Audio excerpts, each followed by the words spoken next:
Le 20 mars 1993 sort Dragon Ball Z Super Butoden sur Super Famicom, alors que la DBZ Mania est probablement à son maximum en France et au Japon.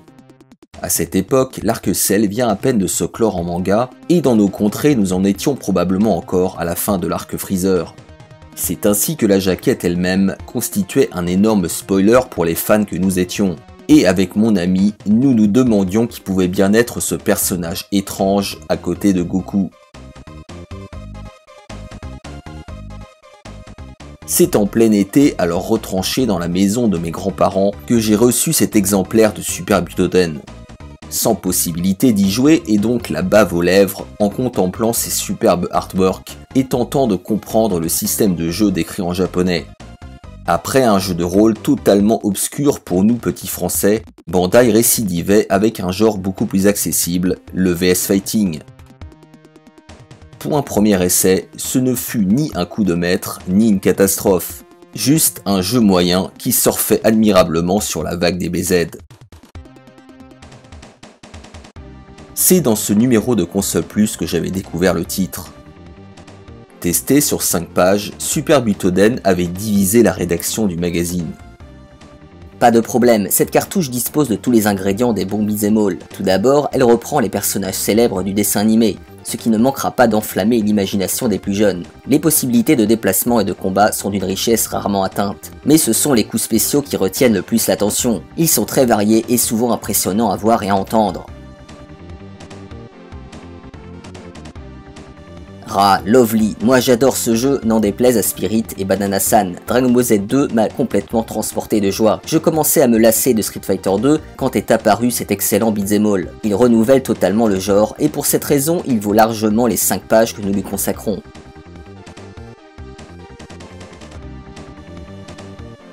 Une vaste plaisanterie, lors de ma preview parue dans Console Plus numéro 18, j'avais été choqué parce que l'éditeur avait donné aux programmeurs japonais une seule consigne. Le produit est sûr de se vendre, donc ne faites pas de zèle. Effectivement, la consigne a été respectée. Intérêt 88%. Dragon Ball Z est un bon beat'em up, mais ses concepteurs ne se sont pas assez fatigués, ratant ainsi le méga hit. C'est peu de dire que malgré ses défauts, moi et mon ami étions totalement conquis par ce titre. Claque technique certainement pas, mais claque émotionnelle ça oui. Mais ça, je vous le raconte juste après.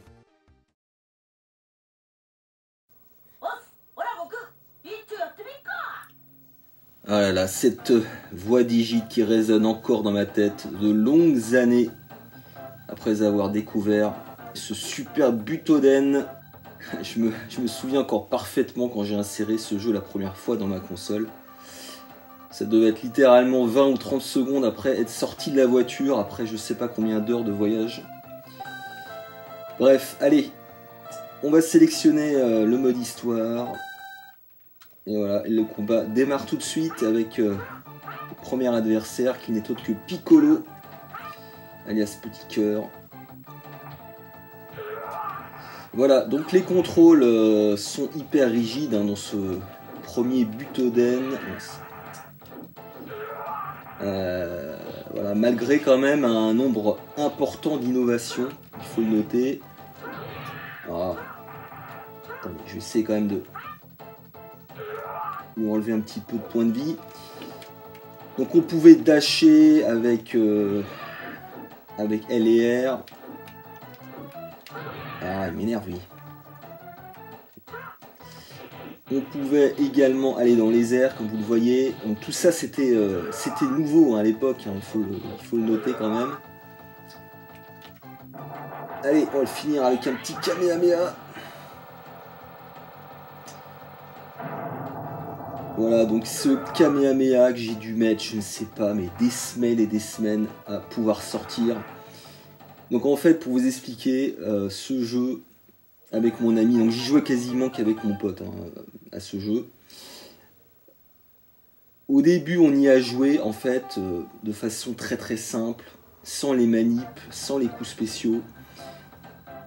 Et de jour en jour, de semaine en semaine, on a commencé à maîtriser les coups spéciaux, à les comprendre comment les sortir, mais ça a mis tellement de temps qu'en fait il y a eu deux phases avec ce jeu.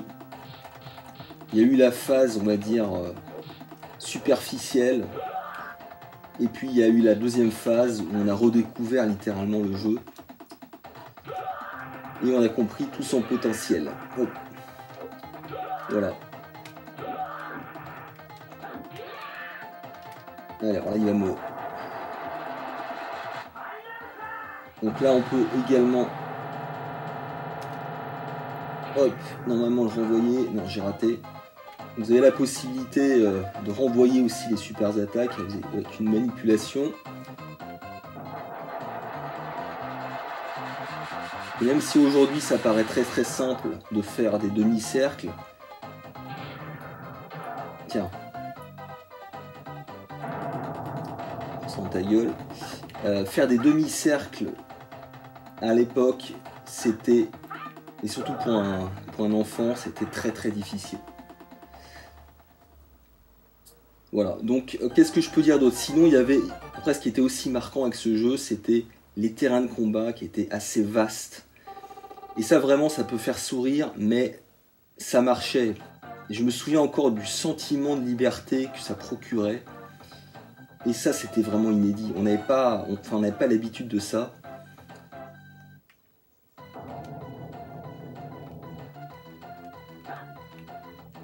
Le VS Fighting, c'était Street Fighter 2.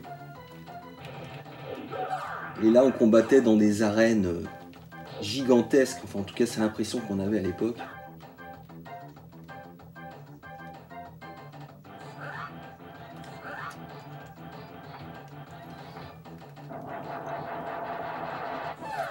Allez. Voilà. Vous voyez, là, je pense que je suis allé trop vite.